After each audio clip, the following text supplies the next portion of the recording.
Mirë se vini në kanalin ton, mos harroni të bëni subscribe dhe të klikoni si përzieles për të marrë njoftimet më të reja. Faleminderit! Nga mëlçia tek boj për flokët e quajnë ushqim të varfrish, por mani i zi bën mrekulli në shëndet. Lëngu i gjetheve të manit është një thesar shijesh dhe njëkohësisht vlerash që përftohet nga gjethet e manave. Kjo pemë e rëndësishme rritet me bollëk në Shqipëri, por edhe në shumë vende të tjera të botës.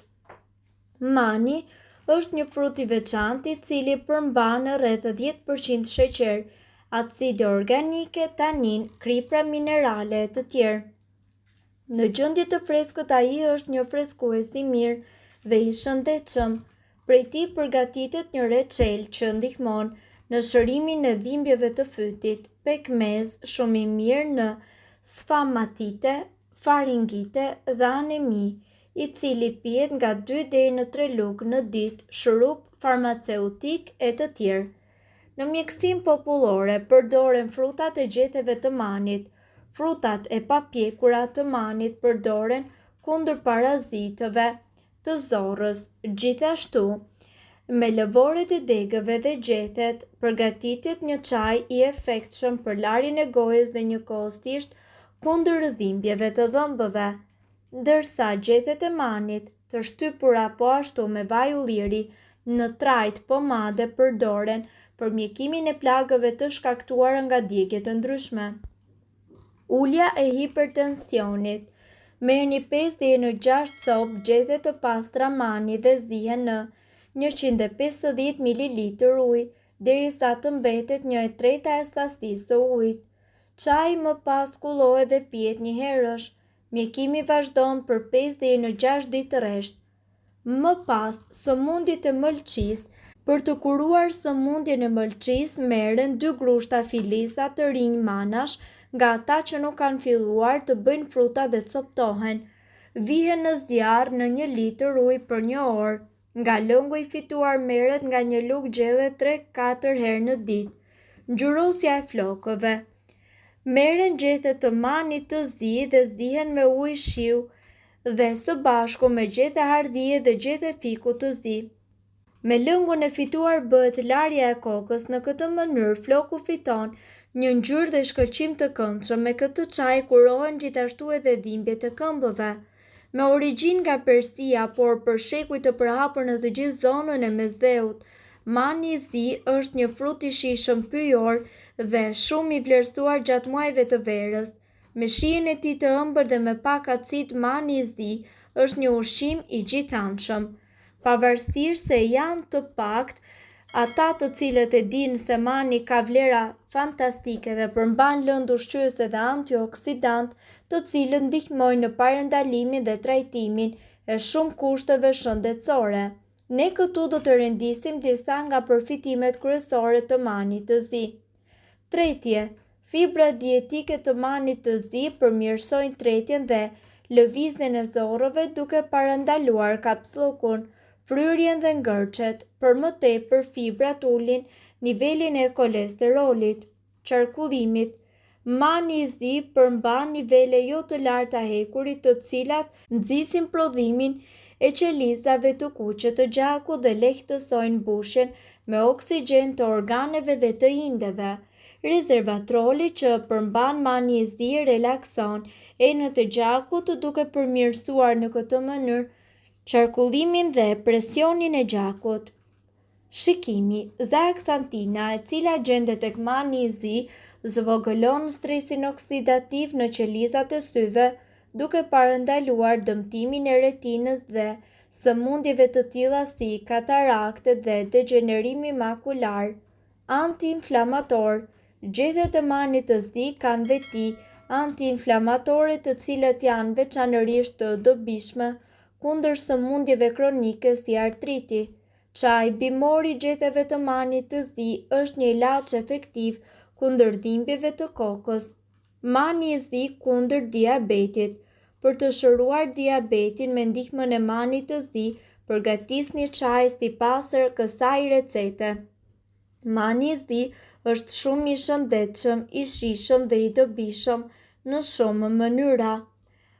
Gjithashtu, mani i zi mundet që të jetë një zëvendësim natyral i sheqerit. Është një ushqim i shëndetshëm si për njerëzit, ashtu edhe për kafshët shtëpiake. Frutat e pjekura dhe aromatike në ngjyrën vjollc të errët, hahen të freskëta, të papërpunuara apo të thara. Të tharat munden që të zëvendësojnë sheqerin dhe për këtë shkak bluhen dhe përdoren si shtojc në gatimin e ëmbëlsirave. Shërbejnë edhe për përpunimin e lëngjeve, kompostove, gelatinës, shurupit dhe produkte të tjera të ngjashme. Nga lëngjet e kulluara përftohet shurupi i cili të rikujton mjaltin. Në mjekësim popullore, frutat e freskëta të papjekura jepen kundër diarres.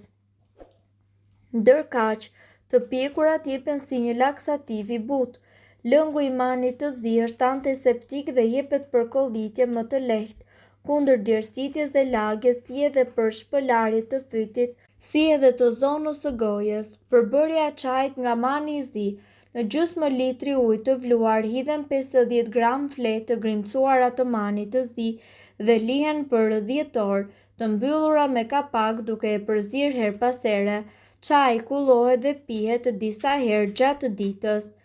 Në Kinë është e njohur edhe korja e manit si përbërës i përzierjeve bimore për shërimin e diabetit, ndërsa në Evropën perëndimore dhe të ne në Ballkan me të njëjtin qëllim përdoren fletat e thata të manit, të cilat diku si pluhur hidhen në ushqim, për shembull në perime dhe në barishte. Konsiderohet që mani i zi vepron kundër diabetit për shkak të vitaminës B2 e cila gjendet në të. Sipas të dhënave, gjethet e manave përmbajnë 25 më shumë herë kalcium sesa qumshti. Qumshti për më tepër, ato përmbajnë edhe 10 herë më shumë fibër se çaji i shi dhe më shumë hekur se spinaçi. Minerale dhe gjithashtu antioksidantët.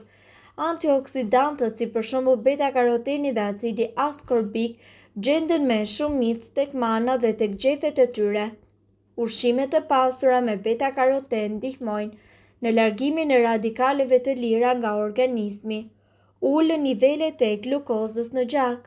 Studimet në lidhje me diabetin kanë arritur në konkluzionin se niveli i glukozës në gjakun e pacientëve që pinin ekstrakt të manave ulej ndjeshëm në 2 orët e para pas pirjes së këtij ekstrakti. Ul kolesterolin e keq. Çaji i gjeteve të manave gjithashtu ndihmon edhe në uljen e triglicerideve dhe kolesterolit të keq, rrjedhimisht duke i ardhur në ndihmë zemrës. Lufton gjithashtu të ftohtin. Lëngu i gjeteve të manave përdoret për të trajtuar problemet me mëlçin. Ai përdoret edhe kundër dhimbjeve të kokës, kollës, dhimbjeve të syve, etheve dhe acarimeve të fytit. Ky çaj përdoret edhe për të zmbrapsur simptomat e të ftohtit dhe për të shmangur gjithashtu rritjen e baktereve. Përmban magnez. Magnezi është gjithashtu thelbësor edhe për funksionin e nervave, muskujve dhe gjithashtu të zemrës. Ai rrit energjinë e metabolizmit, forcon kockat, ndihmon sistemin tuaj imunitar dhe mban nën kontroll nivelet e sheqernave në gjak. Dhe gjithashtu ruan tensionin e gjakut në nivele normale. Tonik për gjakun, sipas të dhënave, çaji i gjeteve të manave përmirëson qarkullimin e gjakut, e pastron atë dhe më pas e pasuron në vlera të mëlçisë dhe gjithashtu forcon veshkat. Si të përgatisni lëngun e gjeteve të manave? Zgjini 250 ml ujë dhe më pas hidhini në një lug çaj me gjethe të thata manash. Zgjini së bashku për 3 deri në 5 minuta, më pas kullojini dhe shtojini ëmbëlsuesin tuaj të preferuar. Nëse doni të dëgjoni videot tona që ne postojmë çdo ditë, kliko subscribe. Ju ftojmë gjithashtu të bëni like në videot tona nëse i keni dëgjuar dhe pëlqyer ato. Faleminderit që e pat videon ton. Shpërndajeni këtë video në profilin tuaj në mënyrë që të informohen edhe shokët tuaj. Faleminderit.